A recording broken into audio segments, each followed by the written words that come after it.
Hello and welcome to this week's mini training. Take a moment to settle in, take your time, get comfortable. Before we start, just to introduce myself for those of you who don't know me yet. I'm Fabi. I'm a virtual assistant, systems expert and coach with a background in frontline work and as a yoga teacher myself. And now I support other female business owners with their well-being businesses to work in a way that's more at ease by either kind of that virtual assistance support, putting the right systems in place and kind of that ongoing support through tech coaching, as well as more coaching through working to find ways of working more sustainably. So lots of different ways of finding more ease in your work, lots of kind of systems and that right support to work differently. In this week's mini training, I want to talk a little bit more about finding what works for you and working with your strengths. I think this is really important because it's really easy to get distracted by all the noise out there of everything that we should be doing, of how we should be working, equally to how we should be supporting ourselves and how, all the kind of well-being aspects with it. But for me, a huge part of that and what made the biggest difference to me is really finding what works for me. And that's an ongoing process. We're not just going to be, done and dusted once we've found it. It changes over time.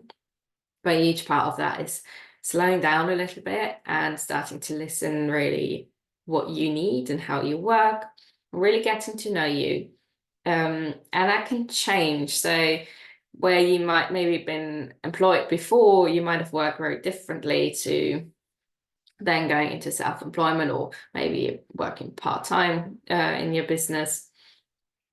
And that changes over time, that changes from week to week. So really getting to know you and knowing how you are and what you need.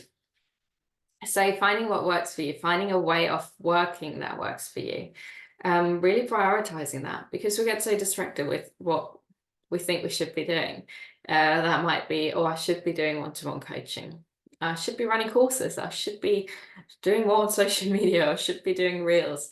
And I think as soon as that kind of word should comes in, it's usually, okay, do I really want to do that? Because usually there's some resistance that comes up when we try to force ourselves to do that. And it doesn't mean that we don't have to do it at all, or we have to avoid everything that kind of comes up with resistance, but it's an easier way of doing things.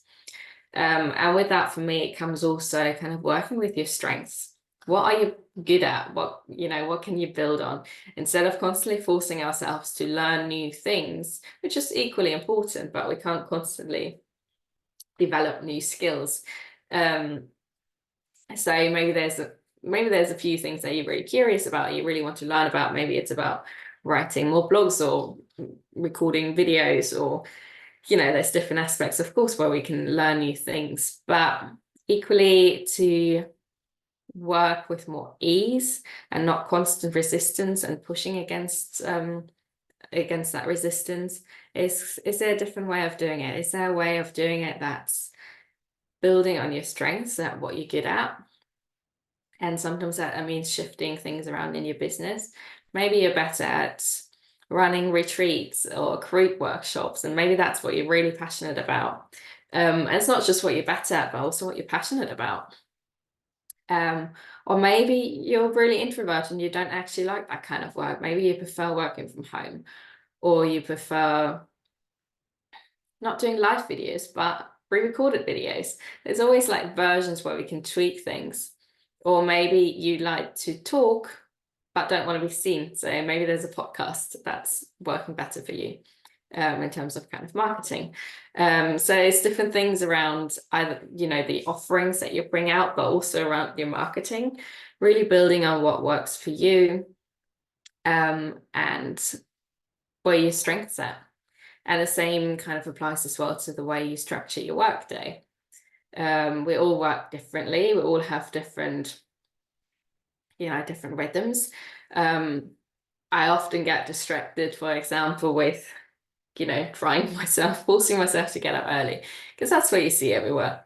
All those books and things about productivity is about getting up even earlier and doing all the things and journaling and going for a run in the morning and going for all sorts of things or reading a book right straight in the morning, all these things. And I tried to do all of that and I was exhausted by 9 o'clock. So it didn't work for me. It might work for you or somebody else, but finding what works for me was different. For me, it's having slow mornings, being able to sleep a little bit. And that comes also back to your definition of success. You know, how do you structure your morning? How do you want to work? How do you want your day to look like? And then trusting yourself and going with that. You know, some people prefer working a little bit later in the evening. It's not about overworking. It's not about doing things constantly, but your structure of a day and when you want to have a break might look different to somebody else. So I invite you to reflect a little bit around that. You know, really looking at what works for you, what rhythm do you like to work in? That also kind of spans over the week and over the month. Maybe maybe you feel like midweek you need a little bit of a break. Maybe you want to have Wednesday mornings off. And then working around it, you know, making it happen slowly over time. But yes, maybe this is a good little reminder to reflect on it. How do you work best? And finding what works for you, building on your strengths, and what works for you, not for anyone else, but just for you. And I think when we can start to trust that and implement that slowly over time, then we can work much more sustainably and aligned and just more at ease, because we're not trying to be or work in a way that just doesn't work for us and causes us stress ultimately. So coming to the end of this mini training, I'd love to know as always, what is your biggest insight? What are you taking away from this? And if you're doing a little bit reflecting around it, what's coming up for you, if you'd like to share, I always love to hear. So thank you for joining and I will see you again soon.